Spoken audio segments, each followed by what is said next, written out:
લોકસભાની ચૂંટણીને લઈને પોલીસ દ્વારા ઠેર ઠેર ચુસ્ત બંદોબસ્ત સાથે કાયદા વ્યવસ્થાની સ્થિતિ ચોક્કસ કરવા પ્રયત્ન કરાઈ રહ્યા છે।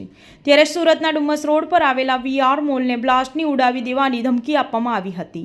અજાણ્યા આઈડી પરથી મેલ કરવામાં આવ્યો છે, જેમાં લખાયું હતું કે જેટલાને બચાવવા હોય તેટલાને બચાવી લો।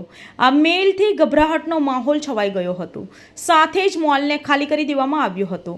ડોગ સ્ક્વોડ, બોમ્બ સ્ક્વોડ સહિતની ટીમે સર્ચ કામગીરી હાથ ધરી હતી।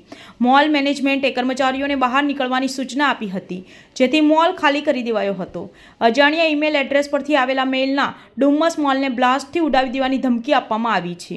સાથે જ એવું પણ લખવામાં આવ્યું હતું કે જેટલાને બચાવવા હોય તેટલાને બચાવી લો, બ્લાસ્ટ કરવામાં આવશે। આ અંગેની જાણ થતાં ઉમરા પોલીસ સ્ટેશન સહિતના પોલીસના ઉચ્ચ અધિકારીઓ ઘટના સ્થળે દોડી આવ્યા હતા। अभी वीआर मॉल में इन्वेस्टिगेशन कर रही है। वीआर मॉल खाली कर दिया है। हमारी बीडीडीएस टीम और क्राइम का अधिकारी अभी चेक कर रहे हैं। सर कितने बजे मेल मिला था, क्या मिला था? वो 4 बजे के आसपास मिला था। अभी इन्वेस्टिगेशन चालू है, डिटेल बाद में बताएंगे। सर इन्वेस्टिगेशन में कुछ पता चला है क्या है? अभी हमारा इन्वेस्टिगेशन चालू है, बाद में बताएंगे। सर किस तरह की कार्यवाही अंदर चल रही है? अब अंदर हमारी अलग अलग टीम, लोकल पुलिस भी है, क्राइम सिटी क्राइम भी है, एसओजी भी है और बीडीडी टीम है। तमाम लोग अंदर चेक कर रहे हैं। मेल कितने लोगों को निकाला गया है मॉल से? सबको निकाल दिया है।